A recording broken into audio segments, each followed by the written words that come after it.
है हाम्रो घरमा दुईटा बिरालोले बच्चा पारे एउटाले खाँदैन क्या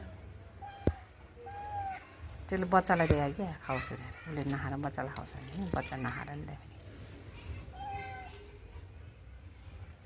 खाना नखाने क्या मेरो बच्चाले चाहिँ तुलो बनाउनु पर्ने क्या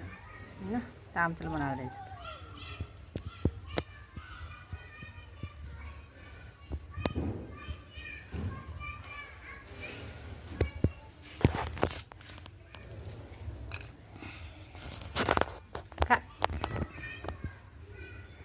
एउटा बोकेर हिँड्यो नि मलाई कस्तो आमाले खाएको दुध खाइहाल्छ नि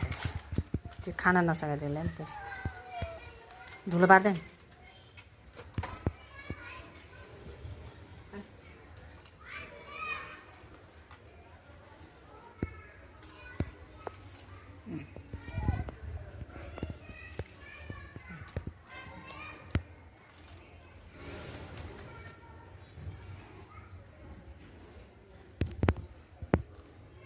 भयो मेरो खाने कुरा